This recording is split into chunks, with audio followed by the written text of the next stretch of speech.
Por favor, guarden sus preguntas, sus inquietudes.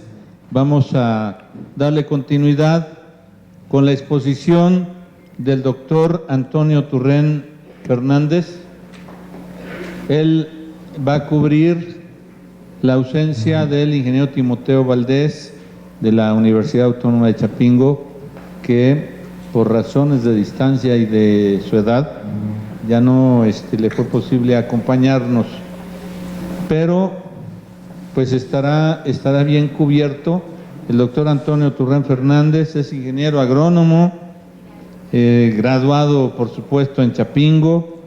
También toda su vida la ha desarrollado en el INIFAP y el Colegio de Posgraduados.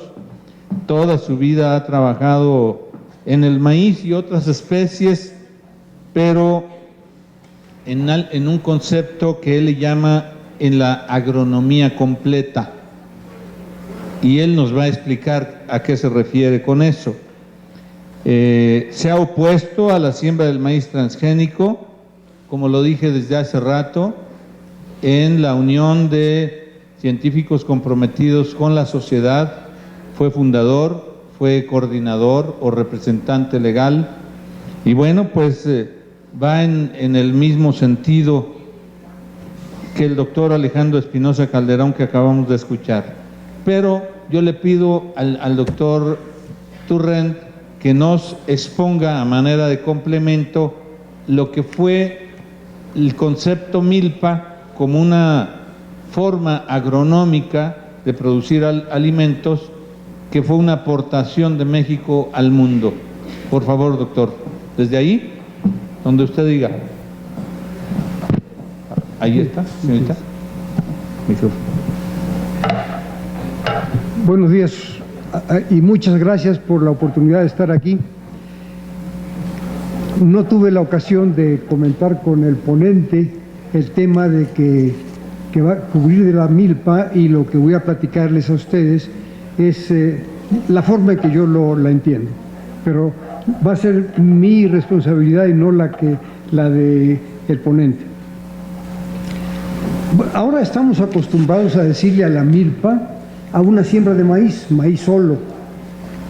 También le llamamos lo que sería un unicultivo de maíz, es decir, que nada más hay maíz. Pero el concepto de milpa original, y yo lo he llamado milpa histórica, es un cultivo compuesto que está orientado para la alimentación humana. No está orientado para los cerdos o para los caballos o para los pollos, no, está pensado en alimentar a la familia, y por lo tanto su mejoramiento genético, que ha sido desarrollado por todos los ancestros de ustedes y míos y hasta ustedes ahora, porque lo que queremos es que este maíz sea comestible. Bueno, pero primero el concepto de la milpa. Es una siembra en donde hay una planta que es muy ávida de sol, de luz, que es el maíz. Necesita mucha radiación solar y la aprovecha muy bien. Y está también hecha de frijol y de calabaza. El frijol es una planta de un tipo diferente que el maíz, pero que no se lleva tan bien con la cantidad de luz. Y le conviene que lo siembre el agricultor junto con el maíz, para que el maíz le dé un poco de sombra. Y esto ayuda al frijol y esto ayuda al maíz, porque el frijol, cuando es frijol de mata, pues le libera el espacio para que haya más radiación solar o luz para el maíz.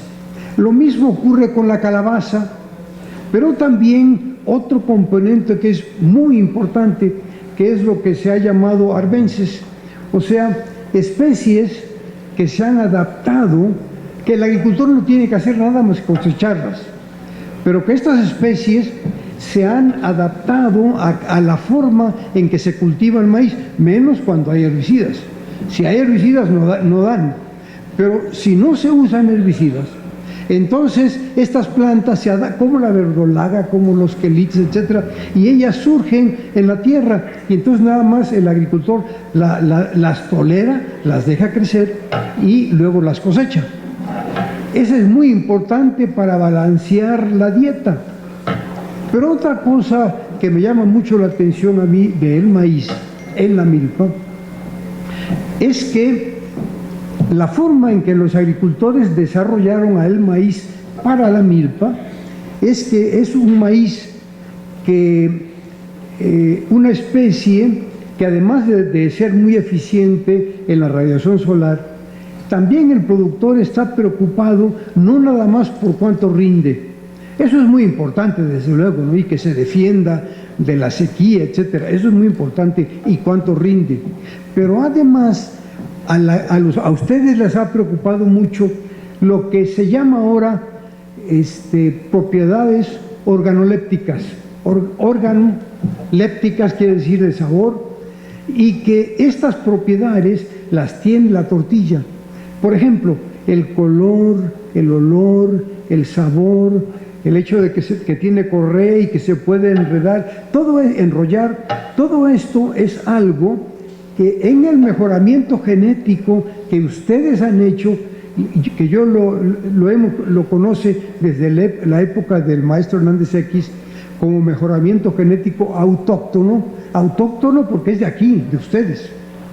Y ellos se han preocupado de este otro elemento, porque es para comerse, y la que está encargada de que esto ocurra y que ese maíz no se desvíe para el consumo de la familia es la mujer, y la mujer es la que selecciona a la semilla que va a sembrar el hombre en el año siguiente. Esto ha sido históricamente, y ella sabe, porque lo platica con las señoras de su comunidad, cómo se debe ver el grano y la mazorca que da la mejor tortilla posible para lo que ellos la consumen, o para la que da el mejor atole posible, o todos los usos, los 600 usos que se tienen del maíz para la alimentación en México.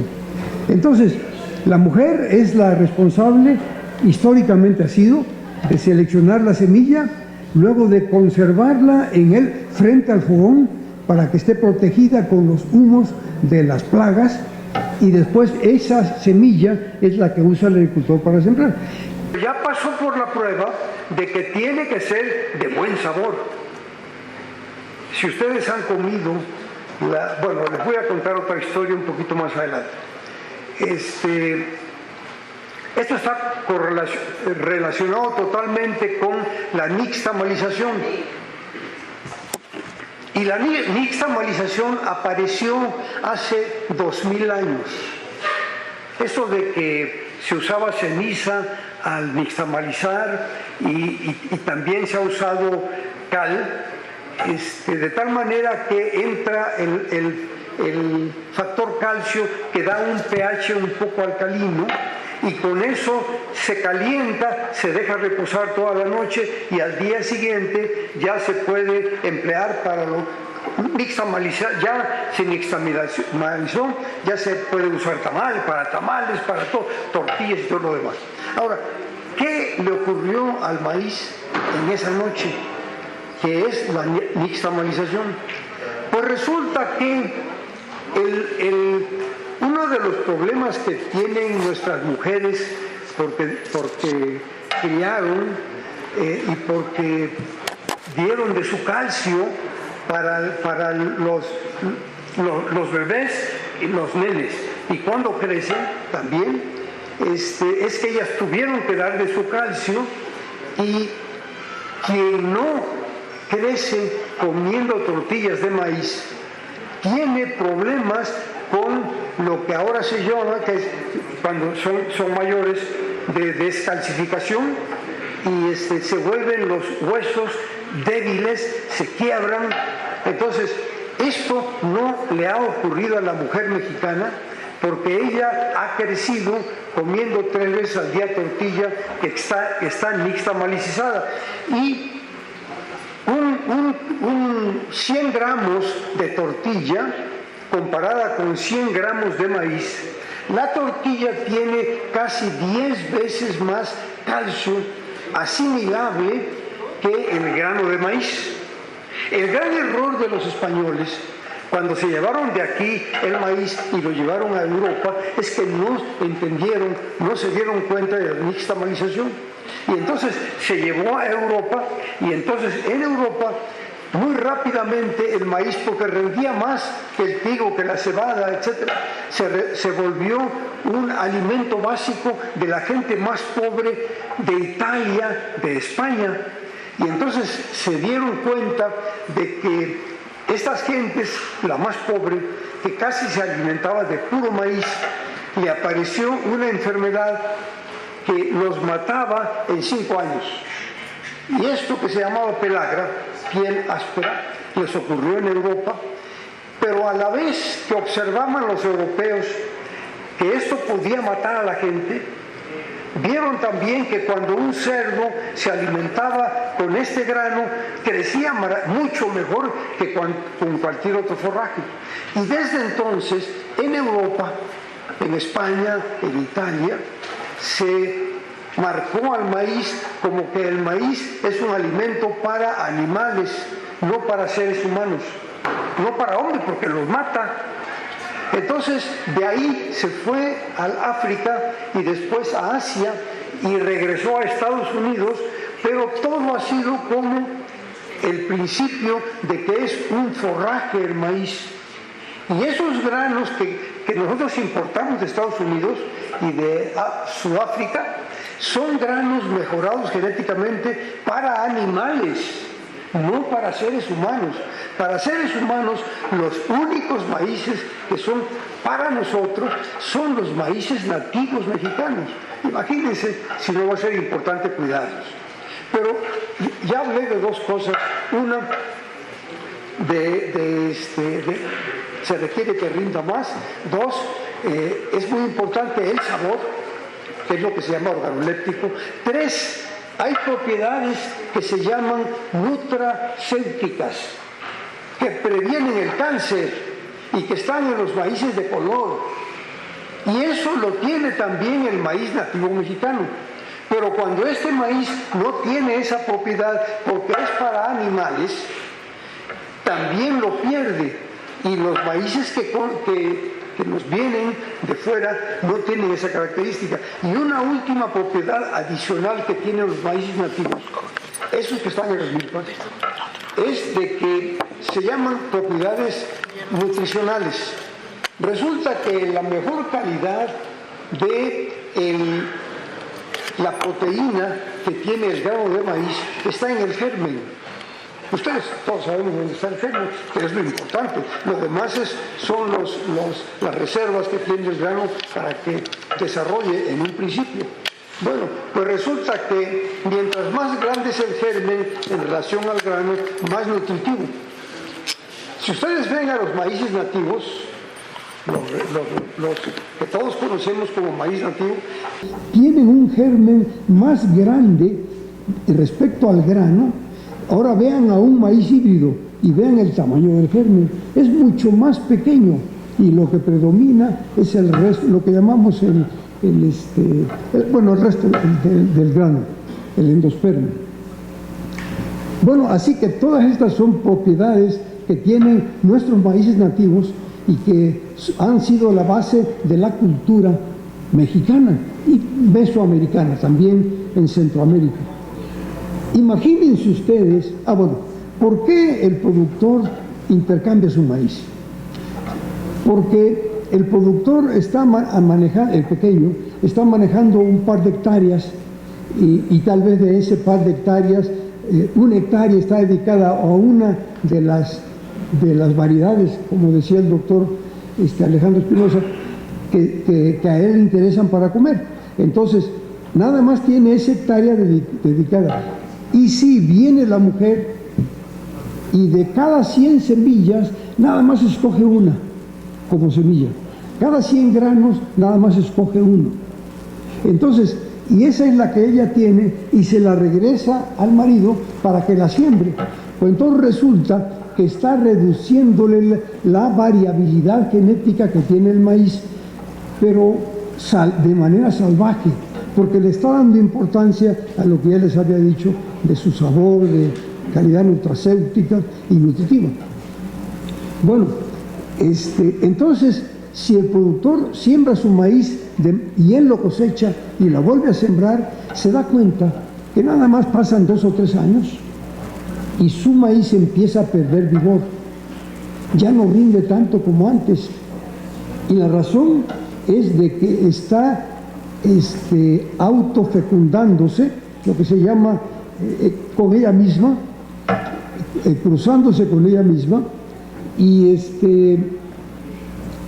entonces la única forma, pero lo mismo hace el vecino, y él está haciendo lo mismo y también la señora, con el mismo mensaje, la otra señora está también haciendo la selección, pero es indispensable que estas maíces se encuentren en algún lugar y se intercambien, porque de esta manera se refresca.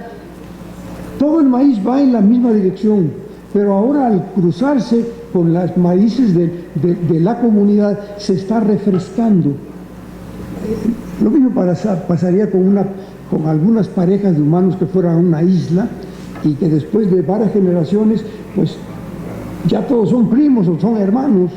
Entonces lo mismo le pasaría al maíz, pero de esta manera mezclando. Imagínense ustedes si en la UPOV 91 y ocurriera lo que quieren precisamente las multinacionales, que se nos contamine el maíz nativo con maíz transgénico, de tal manera que ellos, siendo los dueños de la patente con la que se va a contaminar nuestro maíz nativo, entonces, si ellos son dueños de la patente, ese maíz nativo, aunque sea el de 10.000 años de que lo desarrollamos aquí en México, pero si demuestran que tiene la patente, entonces ese maíz, esa semilla de maíz, pertenece a Monsanto, no al agricultor. Y entonces el riesgo es de que el agricultor, por las leyes, que eso es lo que nos viene adelante si permitimos que ocurra esta salvajada que está proponiendo un diputado de Morena encima. Es lo que a mí me duele más, pero también de Morena. Entonces, es lo que está proponiendo él. Entonces, ustedes tendrían como productores que pagarle como si compraran la semilla a Monsanto, porque ellos son después de que se le contaminó, mientras no esté contaminado, no, pero cuando está contaminado, y es imposible casi que no se contamine, va a ocurrir eso. Entonces,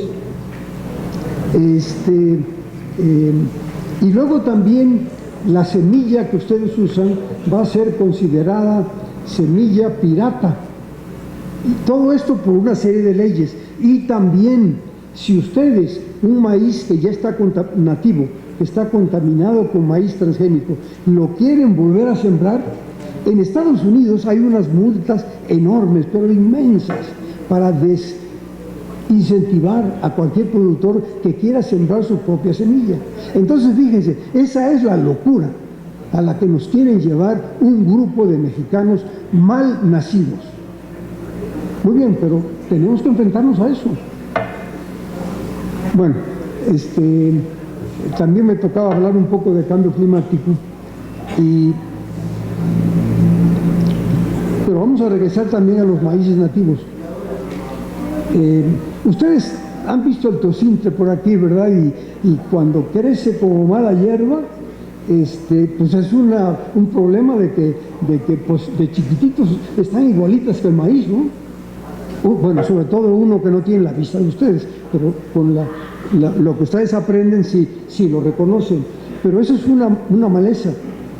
Así es como yo me doy cuenta aquí en el trabajo que he hecho de investigación en Toluca, en esta región de Toluca, que así se le ve al maíz. Bueno, ustedes saben lo que es la venganza de Moctezuma, ¿verdad? Bueno, pues cuando viene un extranjero y se alimenta con comida mexicana, como no tienen las resistencias a los microorganismos, a las bacterias, que nosotros sí somos tolerantes, pero que está en la comida mexicana, entonces le da una diarrea, y eso es lo normal, y eso es lo que se llama la venganza de Moctezuma. Hace poco vino una española y nos dio una plática, bueno, hace 2 o 3 años, y nos dio una plática y nos dijo que ya apareció la segunda venganza de Moctezuma, pero ahora en España. Y lo que pasa es que ya les llegó Teocintli allá a España, y en las siembras de maíz ellos sí que no saben qué hacer con el Teocintli.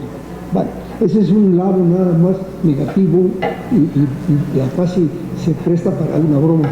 Pero por el otro lado, hace 10.000 años, un grupo de señoras, yo creo que ellos fueron las primeras que se dieron cuenta que lo que traían los hombres del campo, si sembraba se germinaba y se volvía una planta.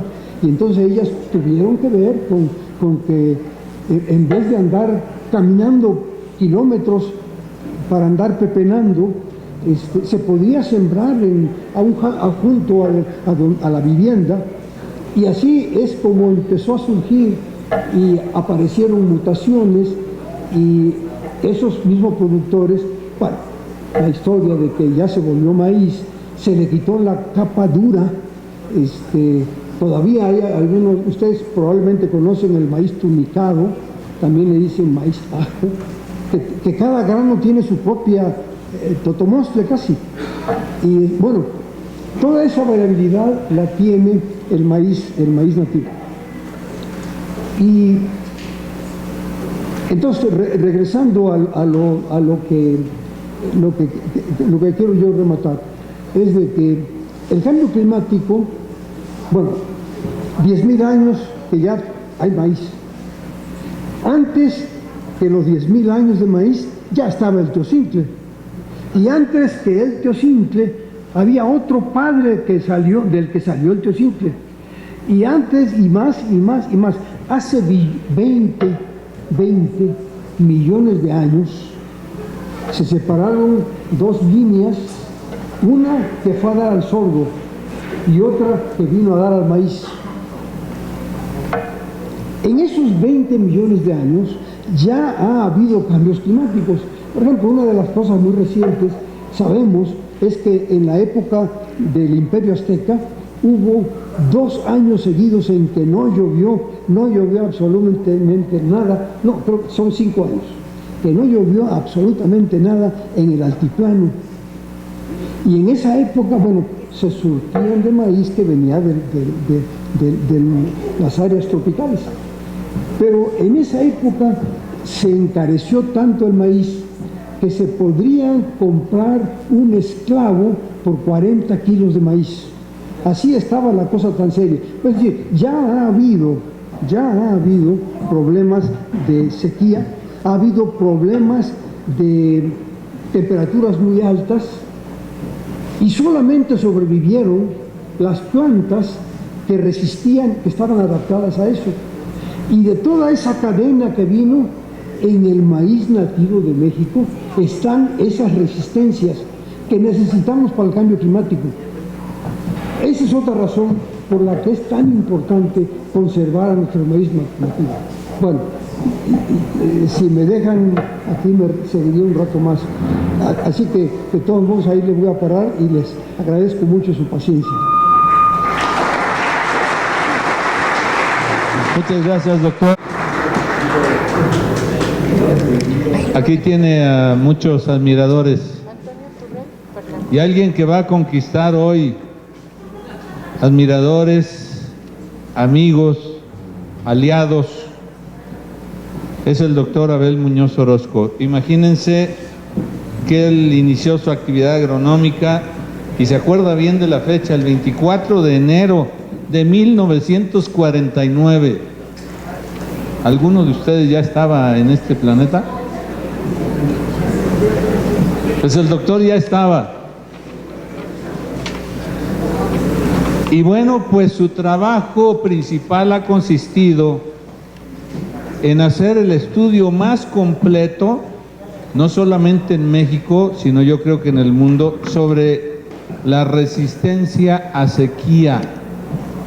Resistencia a sequía del maíz. Él empezó en 1967 y del 65, imagínense, la Universidad de Iowa en Estados Unidos empezó a trabajar sobre el tema del cambio climático en el 65. 95, corrijo. Y bueno, ha trabajado en la selección de maíces, él le llama los pequeños valles de México, y en esto lleva entre 58 y 60 años de trabajo agronómico. Y siempre ha combinado esta actividad de la investigación, del trabajo de campo con los agricultores, también con la enseñanza. Ha trabajado pues en los diseños de experimentos para la genética. En esto sigue insistiendo en la resistencia a sequía. Verán ustedes ahorita que es un regalo más del doctor Abel Muñoz Orozco. Por favor, doctor, desde ahí.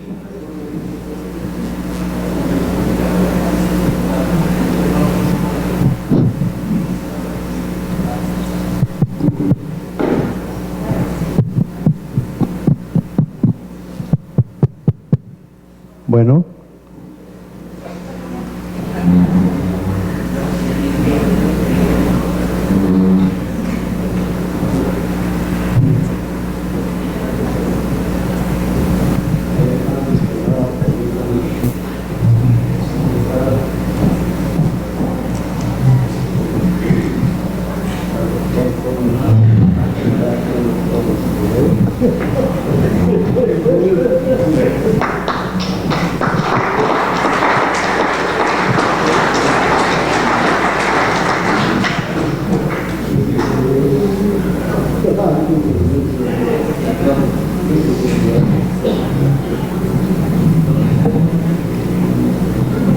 Bueno, ahora sí. Agradezco cumplidamente la oportunidad de venir a este noble recinto y desde luego a la capital de este glorioso y extraordinario estado. Ya no recuerdo, pero cuando la UAM estaba a la entrada del Toyocan, ya veníamos aquí a hacer experimentos. Luego se cambió rumbo allá a Tlacomulco y también venimos a dar cursos y hacer algunos experimentos, ¿verdad? Entonces, pues que tenga yo la oportunidad de venir a estar con ustedes, pues es un privilegio que me da esta comunidad de estar aquí presente. No le voy a saber cómo.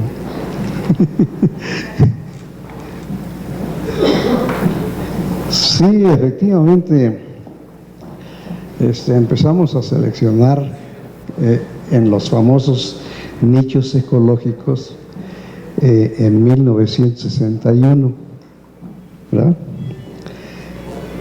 A raíz de que nos interesaba probar la línea Michoacán 21, compuesto 1-104, era la nomenclatura, en Aguascalientes, Zacatecas, Durango y San Luis Potosí. Y el maestro Palacios, Gilberto Palacios de la Rosa, quizás el más ilustre agrónomo en el siglo pasado, pues aceptó que yo fuera en autobús con unas cajitas con los experimentos bien ordenaditos a buscar productores que me prestaran un cuadrito de terreno y probar, comparando con los criollos de allá, la resistencia a sequía del Michoacán 21. Así empezamos a poner experimentos con los productores. Luego empecé a dar clase y los estudiantes se dieron cuenta que había un profe que ponía experimentos en los pueblitos. Y una vez se acercó uno y me dijo: oiga, ¿es cierto que usted pone experimentos en los pueblitos? Pues sí, oiga, ¿y podría poner uno en el mío? Pues claro que sí. ¿Y cómo luego? Pues júntame unas 50 o 100 variedades. Las juntó. Fuimos, pusimos el experimento. Ya hoy, por cuestiones que ustedes mismos comprenderán, ya puse en todo el país, pero todavía me queda Tehuantepec. Vamos a poner en Huehuetla, vamos a poner en la costa de Jalisco, y salimos de aquí para ver si ponemos todavía algunos experimentos en la región purépecha. Ha sido una experiencia, yo diría, inconmensurable, ¿verdad? Es decir, internarse a la diversidad de los maíces, pero sobre todo a la diversidad de pensamiento de las gentes que inventaron y siguen inventando el maíz. Bien, entonces, en esta larga historia, me encontré con un libro que se había editado en 1990 y que decía Climatic Change, dispensen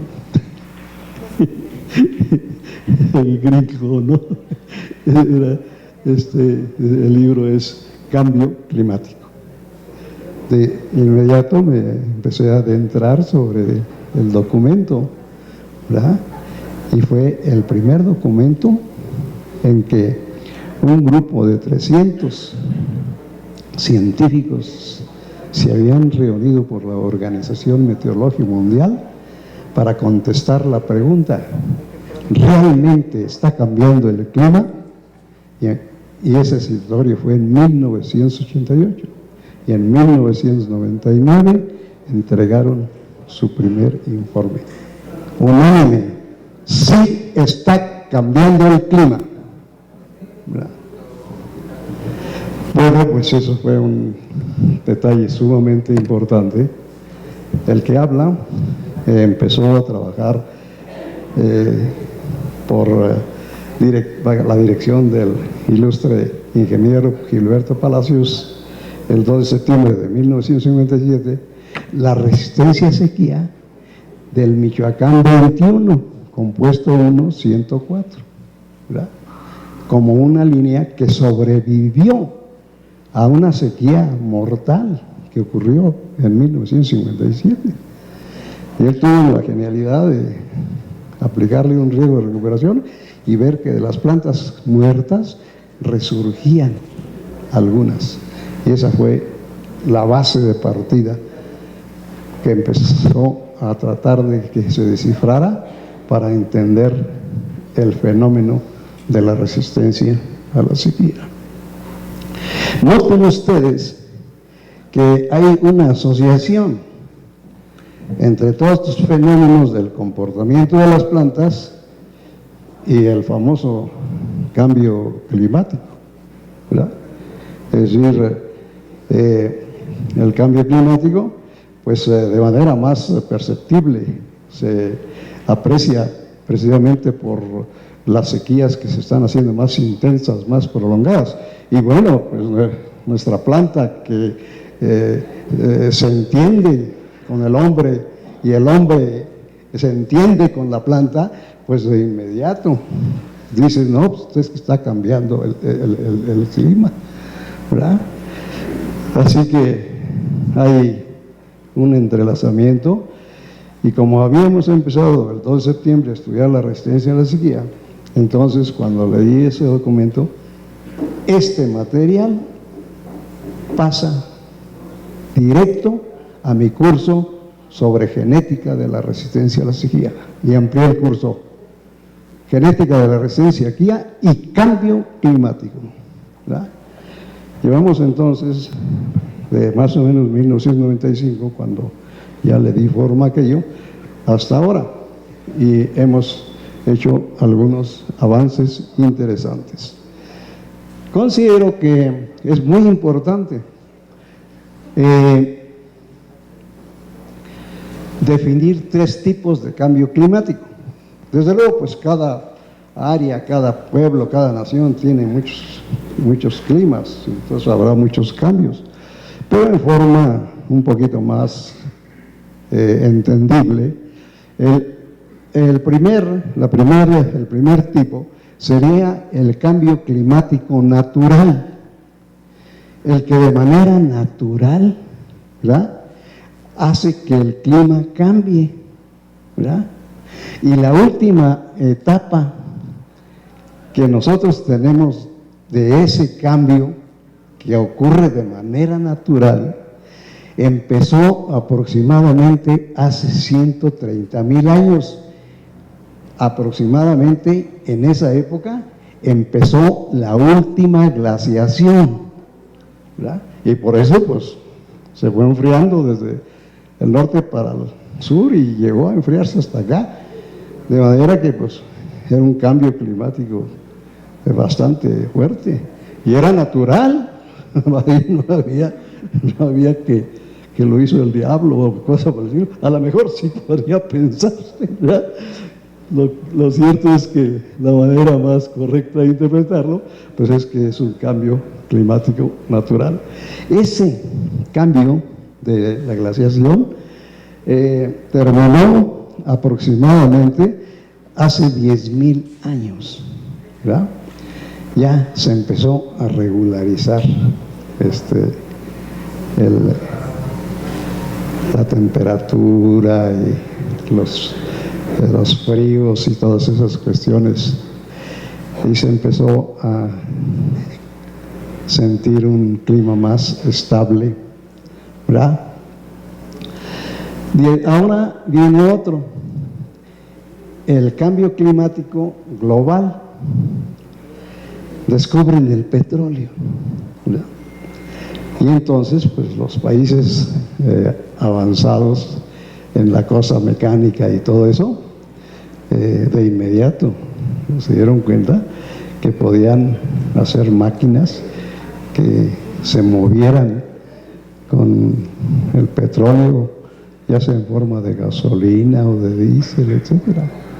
Y empezaron a idear las máquinas.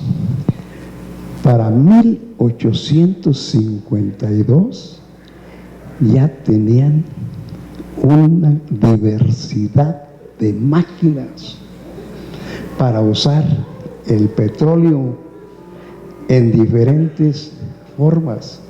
Hicieron una exposición internacional, ¿verdad?, para difundirlas y despertar el mercado de esas máquinas. No, pues explotó el mercado, ¿verdad? Y como consecuencia a hacer tratados subterráneos por 100 o 100 años con los países asiáticos, que se sabía que les había aflorado el petróleo, para asegurar el combustible y con ello sus industrias, ¿verdad? De tal manera que vino una explosión formidable uso de las máquinas. Y por consecuencia, en 1910 se aprecia el primer cambio climático, porque ya de 1852 a 1910 ya se había concentrado suficiente dióxido de carbono para hacer que se calentara el clima.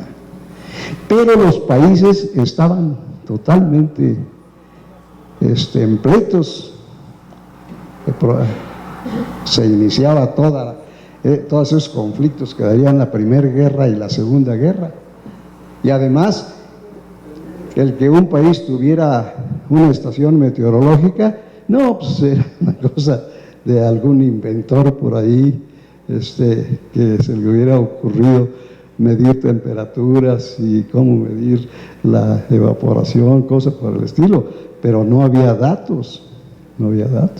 De manera que el primer cambio climático, debido a los combustibles, al abuso de los combustibles, ocurrió hace más de 100 años y no se dio cuenta, o si se dieron cuenta, mejor prefirieron callarse. Vino entonces la serie de guerras mundiales, se desmadejaron las potencias, bajaron la producción de máquinas agrícolas principalmente y se estabilizó más o menos de 1930 a 1975 se estabilizó el clima. Y en 1975 vuelve otra vez a elevarse el dióxido de carbono y la temperatura, pero de manera más intensa que como lo había hecho en 1910. Esa es la historia con datos concretos. Y este cambio, pues ya no es natural, ¿verdad? No, ya no es natural. Este cambio se debe, y dicen, se debe al hombre. No, no se debe al hombre, se debe a pequeños núcleos de poder, ¿verdad?, que son los que controlan las grandes industrias de máquinas, ¿verdad? Y todo lo demás, pues ustedes ya lo pueden inferir. El resto no nos pueden echar la culpa del cambio climático. El resto somos víctimas de que esas gentes estén abusando. Ya la Organización Meteorológica ya les decía a mediados de siglo: reduzcan, empiecen a buscar sustitutos, porque se está acumulando mucho el dióxido de carbono. Y hoy la misma cosa. El jefe de la nación vecina dice que eso del cambio climático no es cierto. Saben que sí es cierto, nada más que pues es el país más potente, entonces que le va a interesar que disminuyan sus ingresos, ¿verdad? Entonces, que muera una parte de la humanidad, pues siempre ha ocurrido en los extremos de las expresiones agresivas del hombre contra el hombre. De manera que este cambio climático lo enfocaron a cómo estaba valorándose a nivel del globo terrestre, ¿verdad? Porque dijeron, bueno, pues esto concierne a todos los vivos de este planeta, ¿verdad? Y en todos los datos que nos dan en general son promedio de todo el globo, ¿verdad? Entonces, en cierta medida, esa es una razón por la cual a este cambio climático, le llaman cambio climático global, porque es el promedio de todo el planeta, y porque engloba a todo quien viva en el planeta, ¿verdad?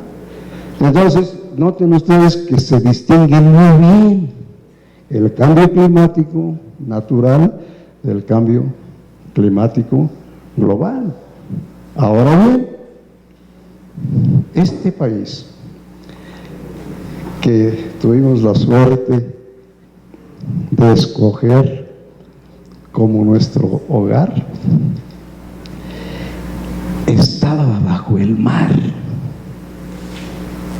El océano Atlántico y el océano Pacífico estaban comunicados hace 200 millones de años.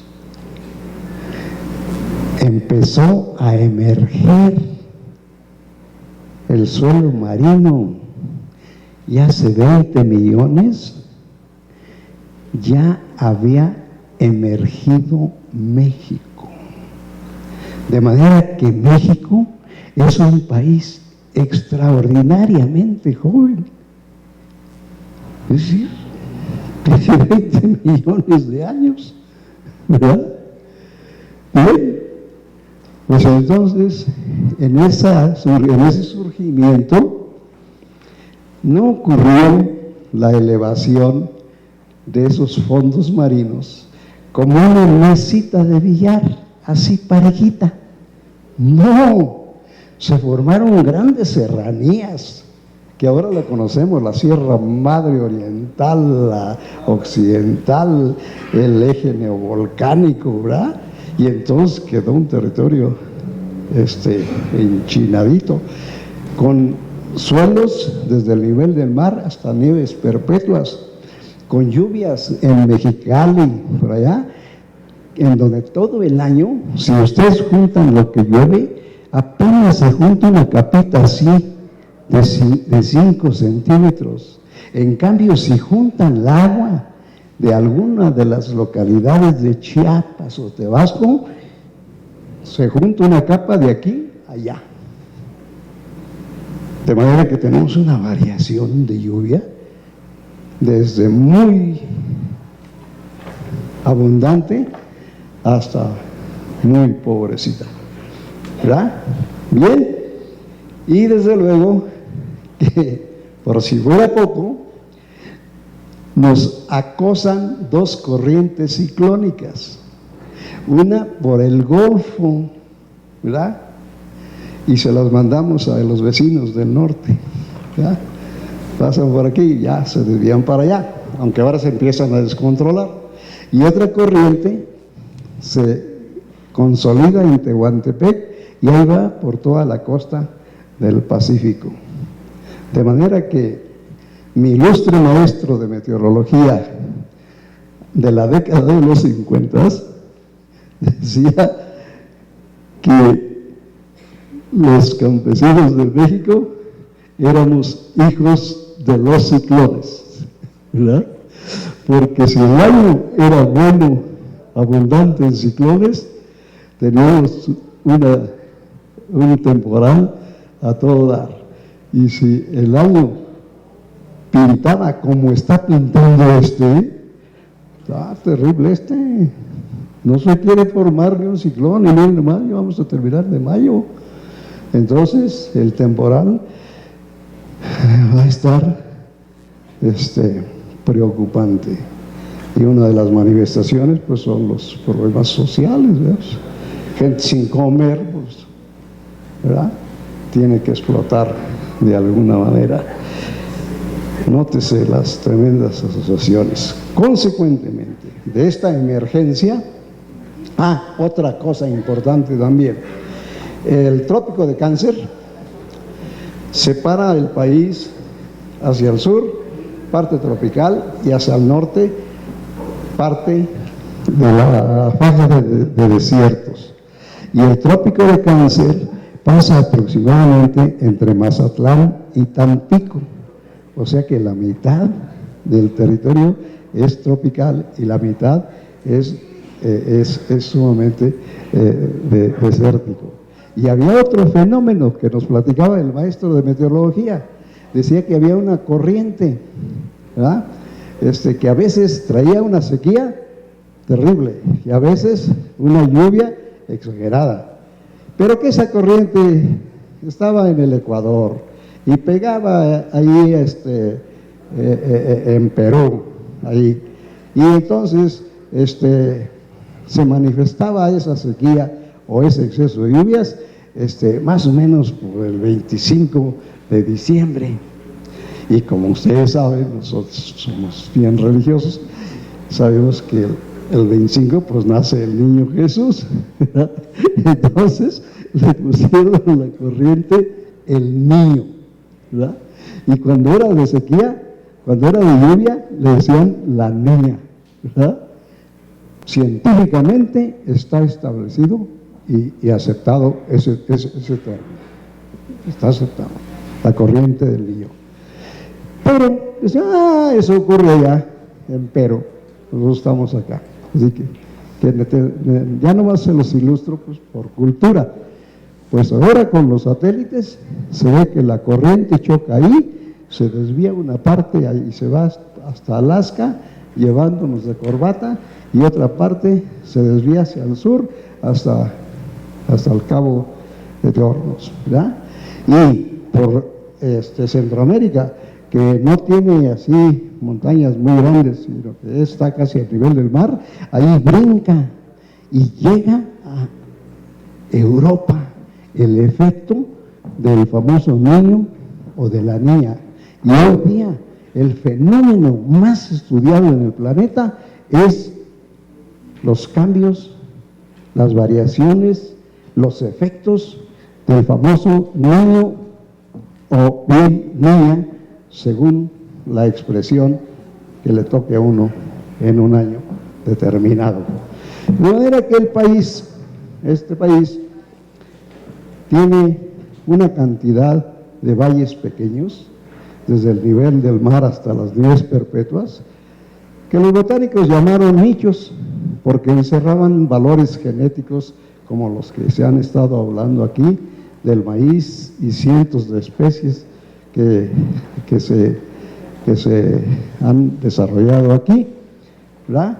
Y entonces eso da lugar a que el cambio climático, pues ¿cómo va a obedecer al cambio climático promedio del mundo? Pues no, el cambio climático nos va a estar siendo diferente según el lugar del valle donde estemos haciendo la agricultura, ¿verdad? El cambio climático va a tener una forma de expresión en Sinaloa, otra forma de expresión en Nayarit, otra forma de expresión en Tehuantepec, otra en Tabasco, otra en Tlaxcala, ¿verdad?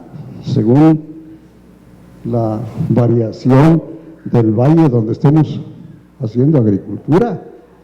A raíz de todo eso, cuando emergió el suelo marino, desde luego no traía plantas, porque venía del mar, venía sumergido, entonces no traía plantas.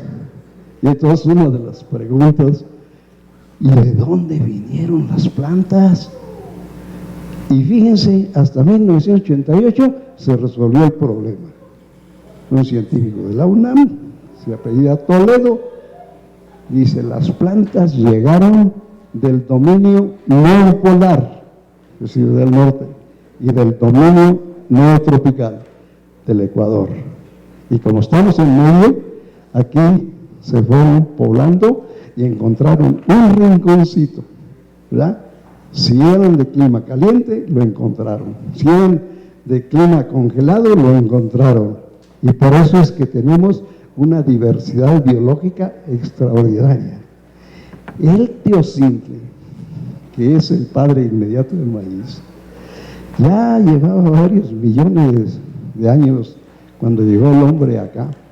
El hombre debió llegar aproximadamente entre hace 180 y 120 mil años, a raíz de unos dientes que encontraron en una cueva del sur de China.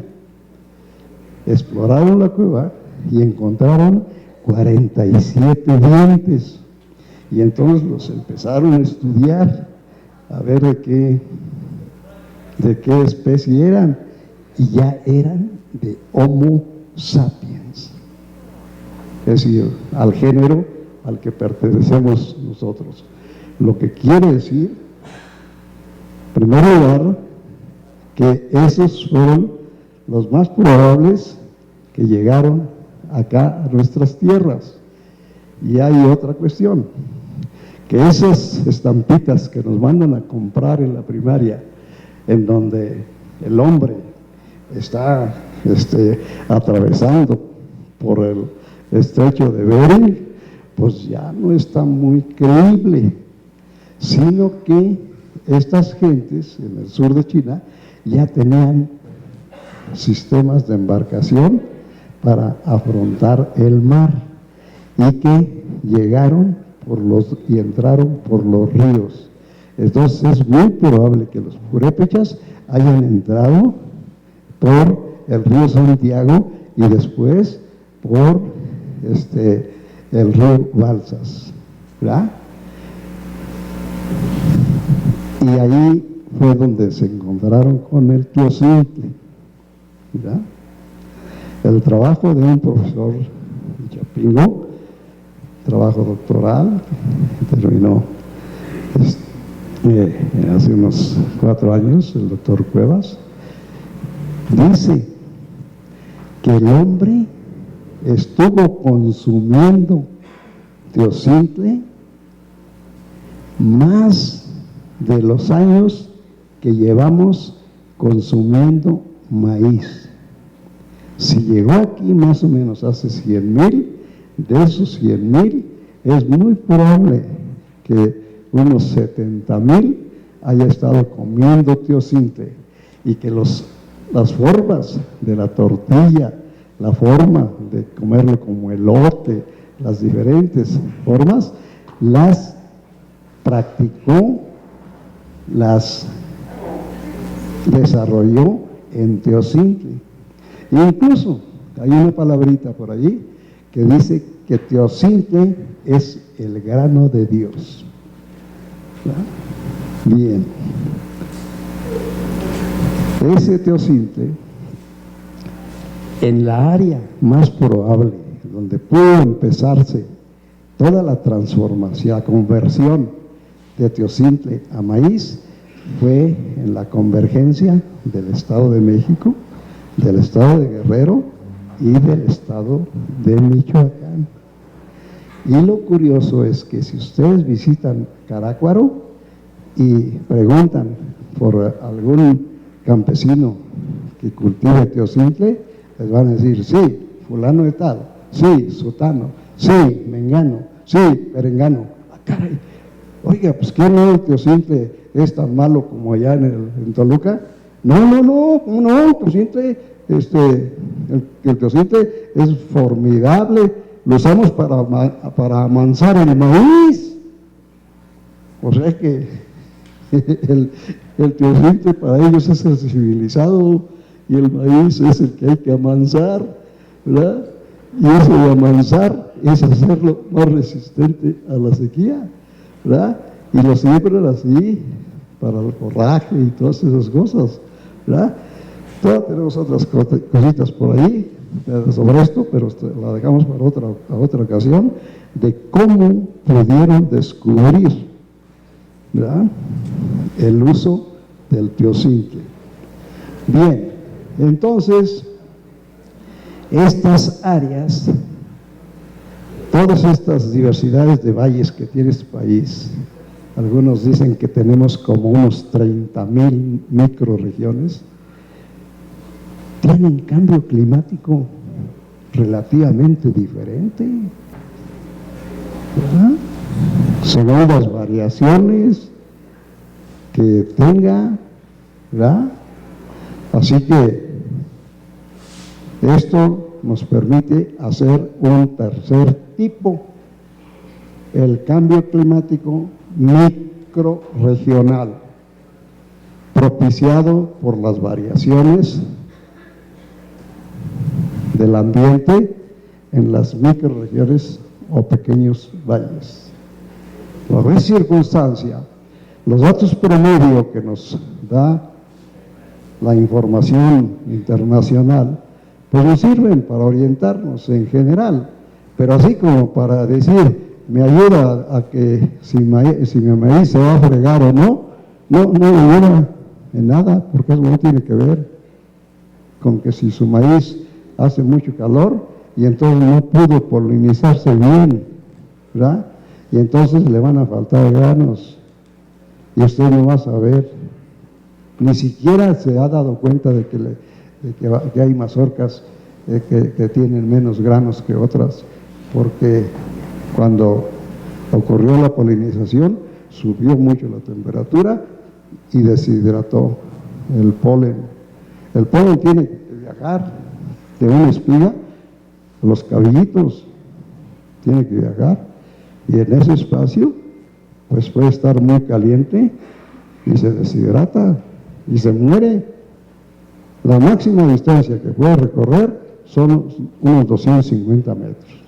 Ya después de 150 metros, el polen se deshidrata y sí llega al cabellito y tal vez entre y eso, pero no fecunda y entonces no se forma grano. Entonces, ese punto hay que estudiarlo, ¿verdad?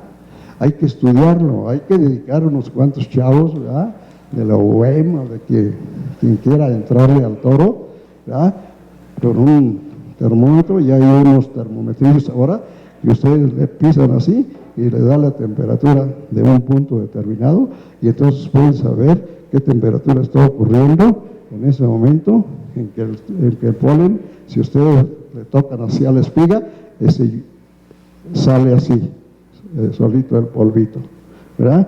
Entonces necesitamos estudiar todos esos fenómenos, porque que tenemos ya efecto, ya los tenemos, nada más que no nos habíamos dado cuenta ni cómo ocurría el fenómeno, ni qué aspecto de nuestro cultivo nos afectaba, ¿verdad?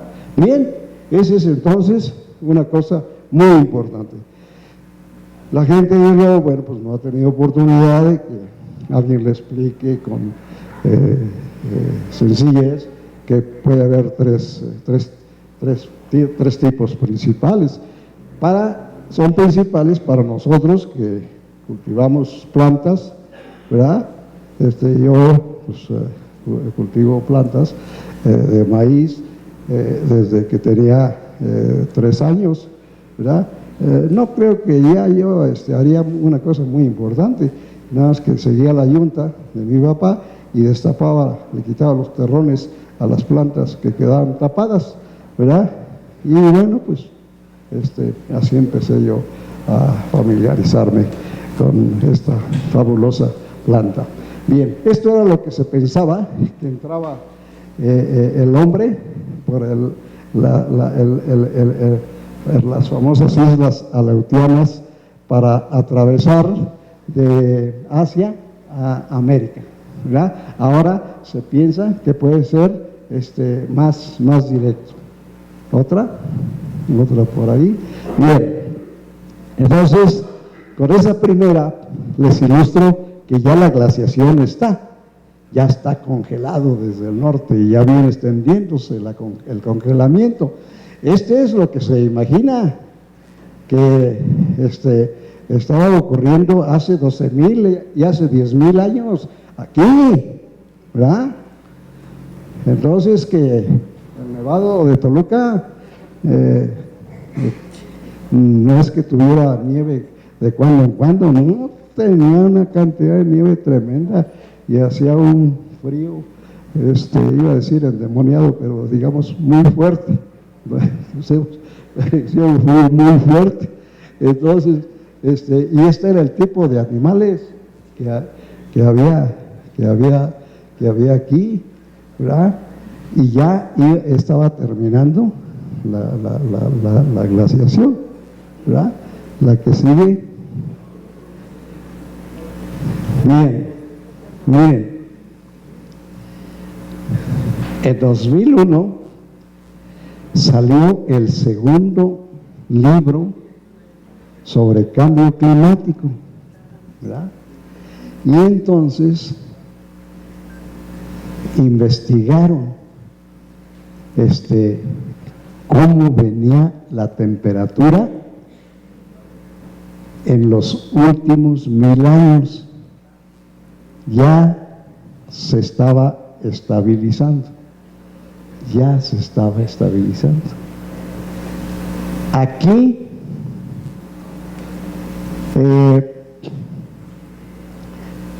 empieza la famosa revolución industrial, la exposición de Inglaterra, en la cual expusieron todas las máquinas que tenían y todo eso, ¿verdad?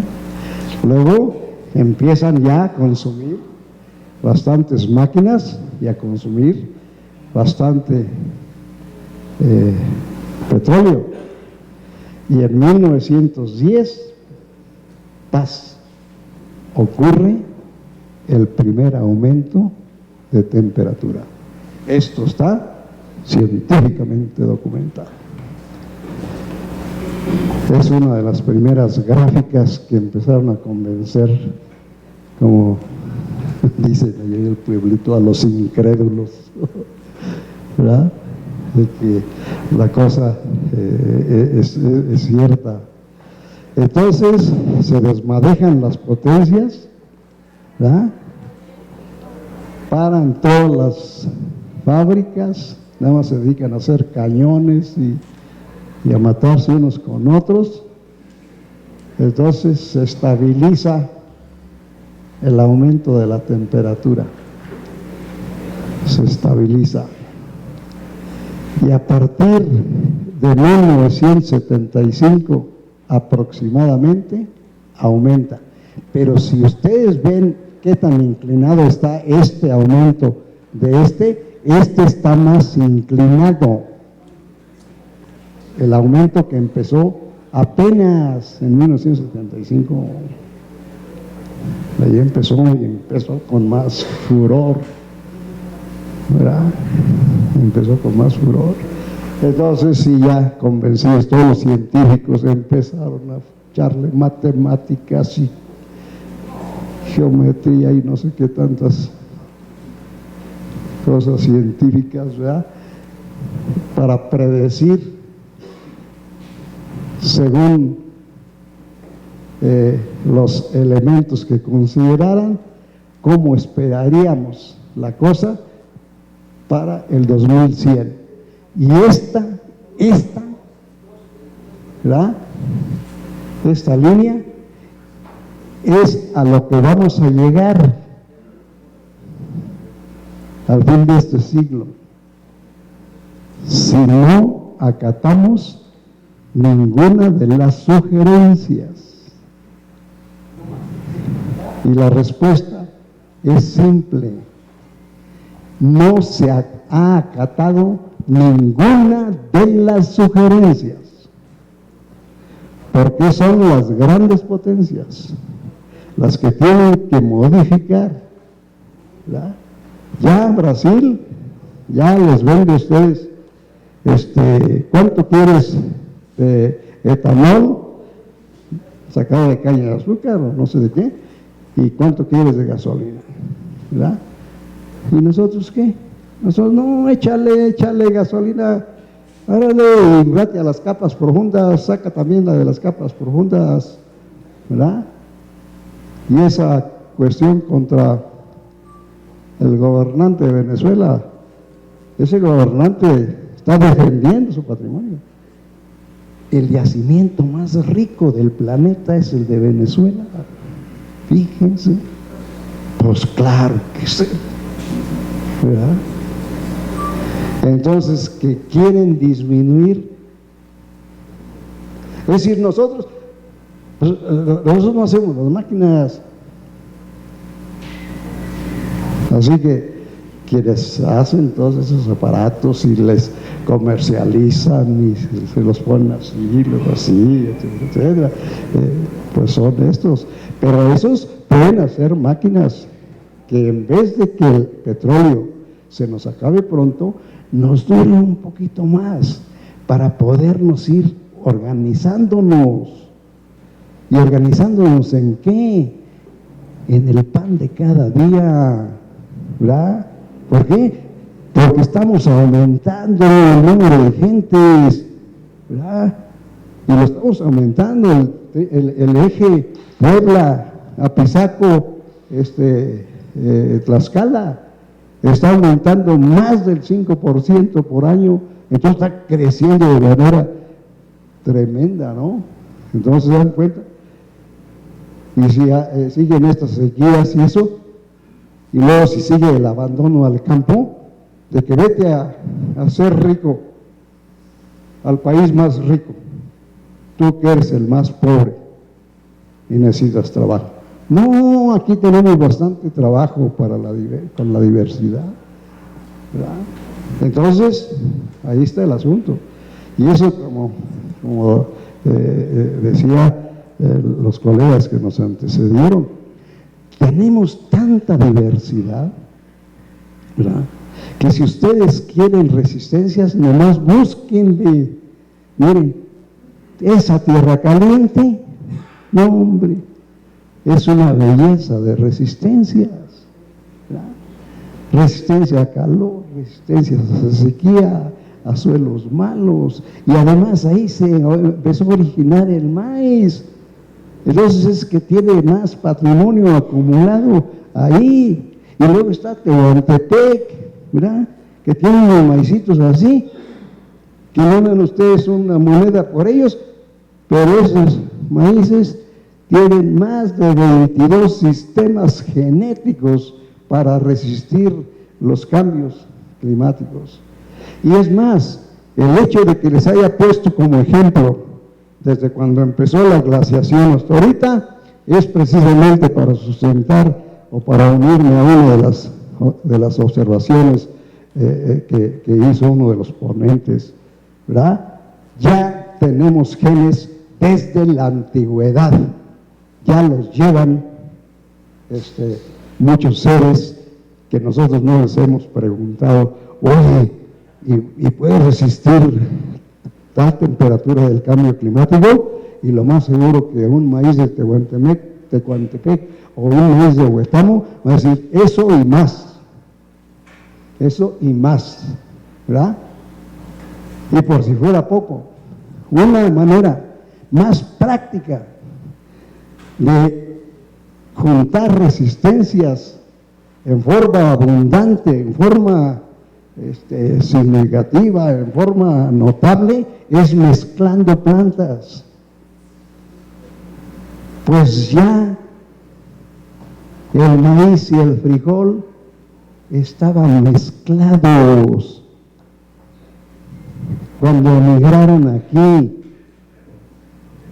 porque esos vienen de Sudamérica, ¿verdad? Vienen del sur, pues aquí no había pues suelo, no había, entonces vienen de allá. Los pinos, esos vienen de Canadá y de por allá, pero el maíz, los frijoles, las combas, los cacahuates vienen de allá del sur, de Bolivia, del occidente de la Amazonía, ¿verdad? Desde allá. Y curiosamente, los purépechas eran viajeros empedernidos, es decir, tenían mañas para afrontar los vendavales, llegaron aquí, se establecieron, pero como ya tenían en la mente andar de andariegos, ¿verdad?, como dice don Álvaro Carrillo, ¿verdad?, pues le siguieron al sur y llegaron hasta Perú, y yo creo que quisieron ir más allá, pero están en los desiertos inhóspitos, y entonces de ahí se estuvieron regresando, y entonces esos trajeron 300 años antes de Cristo, ya estaban los cacahuates en la Mixteca Baja, y eso se demuestra por las cuevas de Tehuacán que exploró un grupo dirigido por un tal McNich de Canadá, más un grupo de mexicanos, más otro grupo de peones que eran los que realmente sabían, porque esos fueron los que le dijeron: mire señor, anda buscando cuevas, venga, mire, ahí está una, rásquele, rásquele. Ah, pues sí, oye, mire, venga, acá hay otra, mire, rásquele. Ah, de veras, 12 cuevas le mostraron los paisanos de Tehuacán a Magnich, ¿verdad? Y de 1960 a 1964 estuvieron con una paciencia interminable, con unas brochitas de pelos de camello, que son las delicadas, quitando la tierrita para que no se deshiciera el fósil, y encontraron 23,000 más o menos hace 12,000 años a la actualidad. El maíz más viejo tuvo 7,000 años, el de ahí de Tehuacán, ¿verdad? Pero ya era maíz, ya no era teocentro, ya era maíz. Y entonces los colmillones dijeron: no, este no es el origen del maíz, porque este ya tiene olotito, el de Tehuacán ya tenía olotito, y Teocintle no tiene olotito, más tiene negrita. Entonces, ¿dónde quedó? Pues sepa, ¿dónde quedó? Y hasta 1988, ya con los famosos marcadores moleculares, está acá, en la Conferencia del Estado de México, Guerrero y Michoacán. Híjole, no. Y hasta entonces se supo el famoso origen del maíz. En base a esto, si nosotros tenemos datos de un pueblo antes de 75 y después de 75, podemos calcular este cambio. Otra vez, si tenemos datos antes de 75, cuando estuvo estable, y después de 75, podemos calcular este cambio.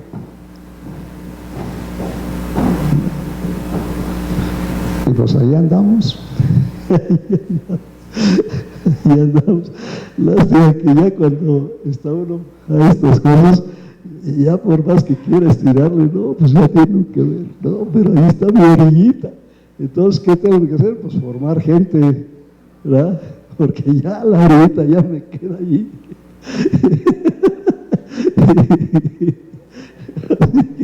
La que sigue, por favor. Bien, miren, esto, se ven muchas cosas de un estudio de esto, pero hay que buscarle cuáles son las que nos sirven para nuestro propósito. ¿Cuál es nuestro propósito? Pues, la agricultura, es decir, cuál es lo que puede afectarnos. Bueno, una cosa que nos afecta desde los orígenes, desde cuando se empezó a formar la glaciación y todo eso, ha sido la sequía. ¿Y por qué sabemos que la sequía viene desde los orígenes? Pues porque todas las culturas, principalmente las de más peso,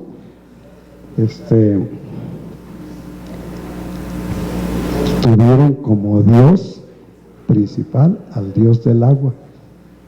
Y tengan ustedes que no iban a ver a Tlaloc o a Chaco, a Tiripeme, cuando estaba la cosa lloviendo bien, sino cuando había sequía. Entonces, eso es un testimonio incontrovertible. Y ya revisando se puede ver todo cómo conceptualizaban el fenómeno. Bien, entonces, la sequía. Aquí se ve esta línea rojita, es después de 75.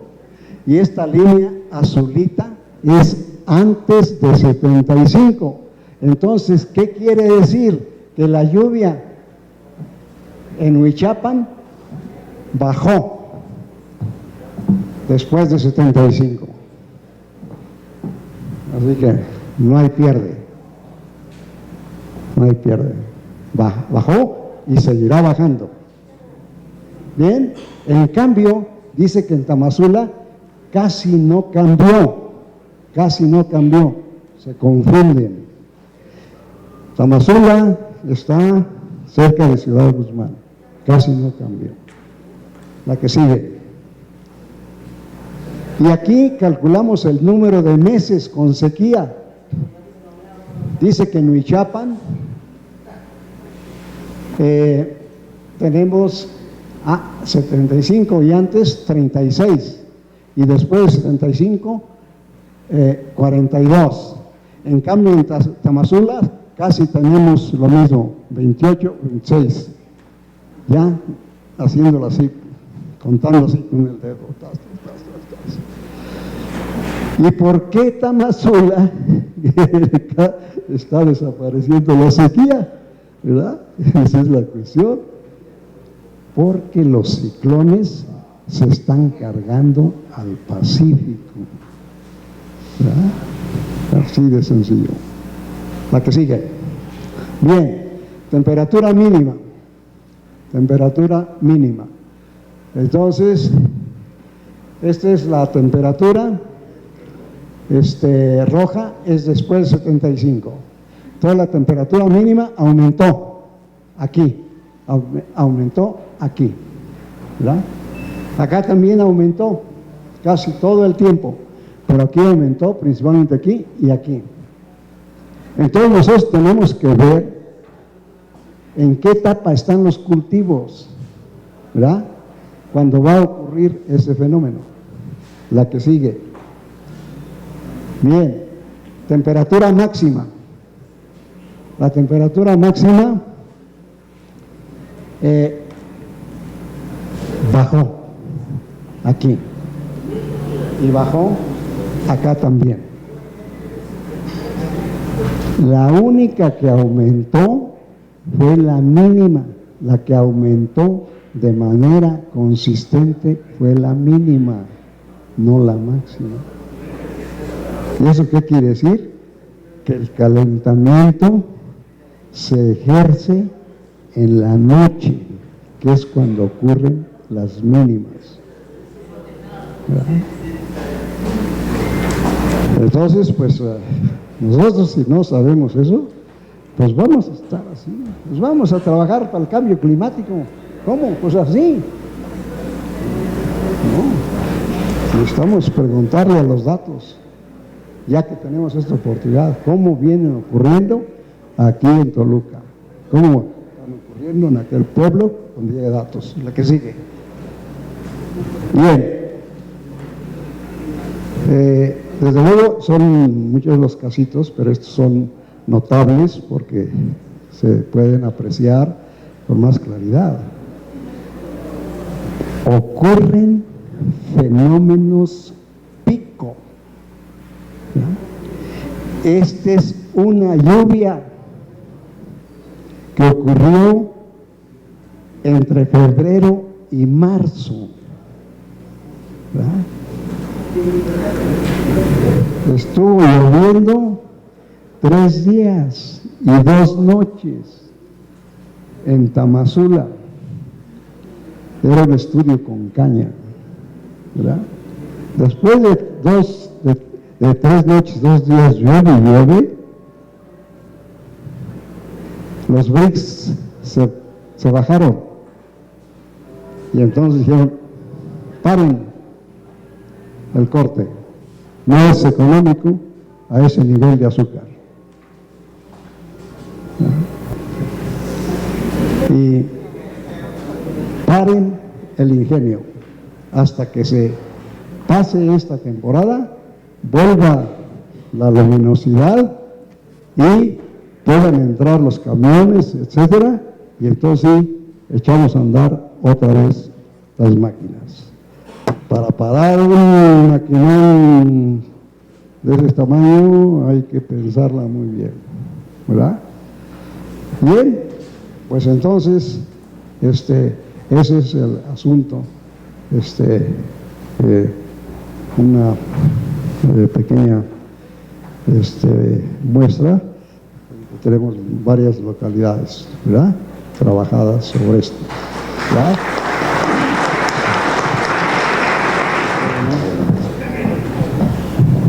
Bueno, para despedirme de ustedes, quisiera robarles para despedirme de ustedes, quisiera robarles unos 3 minutos.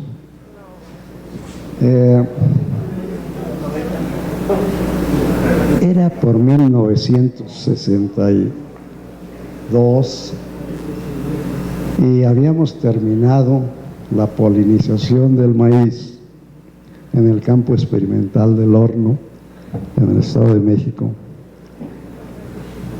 Y entonces, técnicos y trabajadores dijeron, vamos a hacer una comidita, ¿no?, para festejar el que ya terminamos la polinización. Se hizo la comidita, ¿no?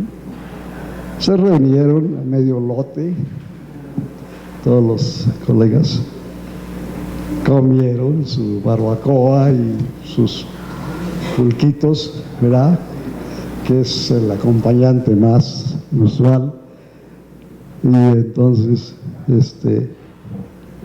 terminó la comida y como que faltaba algo, como que había quedado así interrumpido el festejo, así de manera un poquito brusca. Y entonces alguien dijo, oye, vamos a echarse una canción. Y entonces dice otro, bueno, pues que cante cada quien una canción. Ah, sí, que cante cada quien una canción. Ya. Oye, Isauro, échate una canción. Ya. Levantóse Isauro y cantó su canción. Luego, a ver, Rafael, ahora a ti te toca. Y a medida que se iba acercando el turno al suscrito, hijo, yo me iba poniendo tenso, porque resulta que yo no me he aprendido ni una canción. Y entonces dije, ay,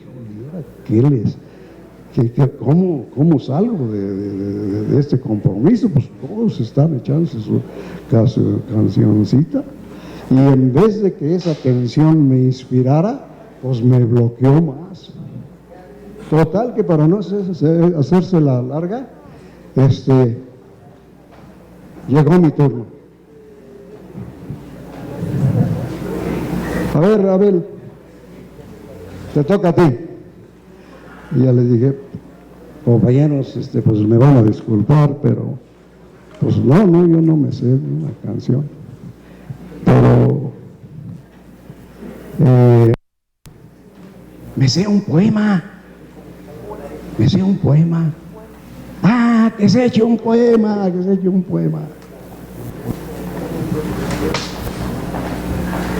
De aquel rincón, bañado por los fulgores del sol, que nuestro cielo triunfante llena, de la florida tierra donde entre flores se deslizó mi infancia, dulce y serena, envuelto en los recuerdos de mi pasado, borroso cual a lo lejos del horizonte, guardo el extraño ejemplo, nunca olvidado, del sembrador más raro que hubo en el monte.